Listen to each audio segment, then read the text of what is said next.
Hello everyone, this is your friend Shalini. Welcome back to my channel and today we will learn top 50 confusing sentences which we use in daily life. So, without any nonsense talk, let's get straight to the point. जब भी आप कहीं जाते हैं अपने friend के साथ, ठीक है, और वो कुछ ऐसा काम कर देता है जिससे मतलब कि आपको थोड़ा सा इंसल्ट फील होता है, थोड़ा शर्मिंदा होना पड़ता है, तो आप बोलते हैं ना तुमने तो मेरी नाक कटवा दी, तो आप बोल सकते हैं यू लेट मी डाउन। क्या बोलेंगे? यू लेट मी डाउन मतलब तुमने मेरी नाक कटवा दी। जब भी आपको बोलना हो कि ज़्यादा नखरे मत दिखाओ, तो आप बोल सकते हैं don't show tantrum so much. क्या बोलेंगे? Don't show tantrum so much मतलब ज़्यादा नखरे मत दिखाओ। जब भी आपको किसी से काम होता है तो आप उनके पास जाते हैं, तो आप डायरेक्टली तो नहीं बोल सकते ना, कुछ अपना काम नहीं बता सकते। आप पहले उनसे पूछते हैं कि क्या तुम मेरा काम करोगे, या फिर आप उनको बोलते हैं कि मेरा एक काम कर दो या फिर मुझ पे एक एहसान कर दो, तो आप बोल सकते हैं डू मी अ फेवर। क्या बोलेंगे? डू मी अ फेवर मतलब ये तुम मेरा काम कर दो या फिर मुझ पे एक एहसान कर दो। जब भी आपको बोलना हो कि तुम्हारे चेहरे पे कुछ लगा है, तो आप बोल सकते हैं there is something on your face. क्या बोलेंगे? There is something on your face मतलब तुम्हारे चेहरे पर कुछ लगा हुआ है।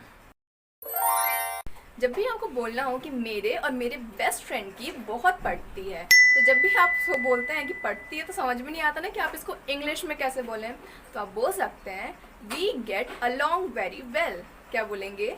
We get along very well मतलब हम दोनों की बहुत पटती है। जब भी आपको बोलना हो कि वो मुझे भाव नहीं देती या फिर वो मुझे अटेंशन नहीं देती या फिर वो मेरी बात नहीं सुनती है, तो आप बोल सकते हैं she doesn't pay attention to me. क्या बोला मैंने? She doesn't pay attention to me मतलब वो मुझे भाव नहीं देती है। ओके, कल होता है ना कि अपन को बहुत लेजी फील होता है, बहुत लो फील होता है और अपन को कुछ भी करने का मन नहीं होता है, तो आप बोलते हैं ना कि आज तो मुझे कुछ भी करने का मन नहीं हो रहा है, तो आप बोल सकते हैं I don't feel like doing anything. क्या बोलेंगे? I don't feel like doing anything मतलब मेरा कुछ भी करने का मन नहीं कर रहा है। बारिश के मौसम में आप जब भी कहीं जाते हैं और घर आते हैं तो आप पूरे भीग चुके होते हैं और आपके पेरेंट्स पूछते हैं ना कि क्या हो गया तुमको, तो आप क्या बोल सकते हैं? मैं पूरा भीग चुका हूँ। I have drenched. क्या बोलेंगे? आई हैव ड्रेंच्ड मतलब मैं पूरा भीग चुका हूँ। जो सीनियर सिटीजन्स होते हैं मतलब जिनकी एज हो जाती है या फिर 60-50 के ऊपर हो जाती है, तो अपन बोलते हैं ना कि उनको थोड़ा कम सुनाई देता है या फिर बोल सकते हैं उनको थोड़ा ऊंचा सुनाई देता है। ठीक है, तो आप बोल सकते हैं he is hard of hearing. क्या बोल सकते हैं? He is hard of hearing मतलब उन्हें थोड़ा कम सुनाई देता है। आज के टाइम पे ये प्रॉब्लम बहुत कॉमन हो गई है कि छोटे छोटे बच्चों को चश्मे लगने लगते हैं, ग्लासेस लगने लगते हैं, ठीक है, और वो बहुत कम एज लगने लगते हैं। तो जब भी आपको बोलना हो कि मुझे कम दिखाई देता है, तो आप बोल सकते हैं I am short of site. क्या बोलेंगे? I am short of site. जब भी अपन को किसी पर गुस्सा आता है, अपन किसी को कोई चीज़ समझाते हैं और वो उसको वो चीज़ समझ में नहीं आती, तो अपन बोलते हैं ना तुम दिमाग से पैदल हो। अब आप इसको सोचेंगे इंग्लिश में ट्रांसलेशन कैसा करना है, तो आप तो कंफ्यूज हो जाएंगे, तो आप ये चीज़ लर्न कर लीजिए। ठीक है, you are off with the mind. क्या बोलेंगे?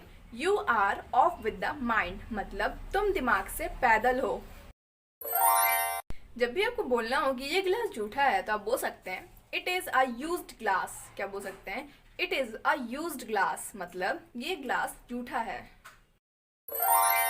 कहीं अपन जाते हैं और अपन को कोई फॉलो कर रहा है फिर स्टॉक कर रहा है, तो अपन बोलते हैं ना तुम मेरे पीछे क्यों पड़े हो, तो आप बोल सकते हैं वाई आर यू आफ्टर मी।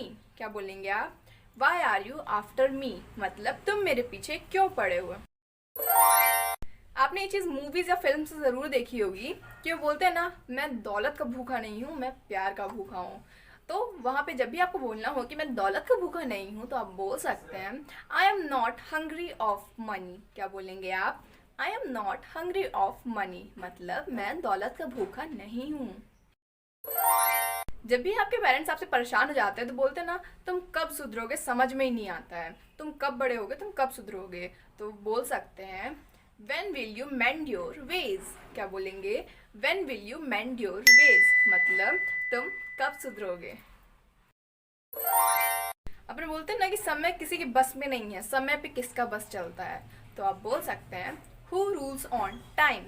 हमें समय के हिसाब से चलना पड़ता है, हमें टाइम के हिसाब से चलना पड़ता है, टाइम के अकॉर्डिंग हम लोगों को एडजस्ट करना पड़ता है।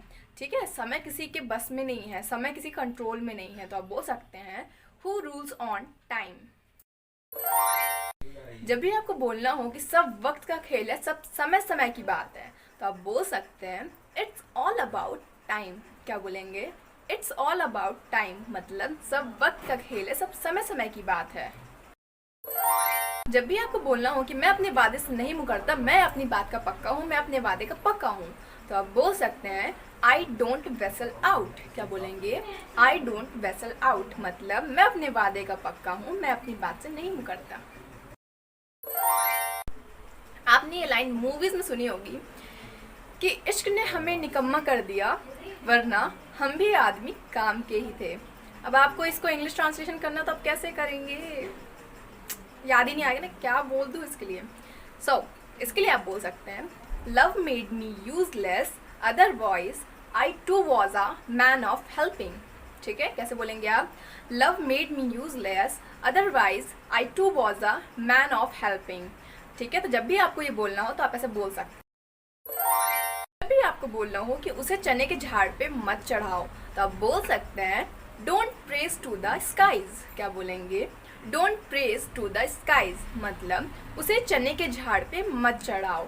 अगर इसका आपको हिंदी से इंग्लिश डायरेक्ट ट्रांसलेशन करना हो तो आप नहीं कर पाएंगे। सो प्लीज़ आप ये सेंटेंस को लर्न कर लीजिएगा। जब भी आपसे अनजाने में ही कोई गलती हो जाती है, तो आप बोलते हैं ना कि मैं किसी को चेहरा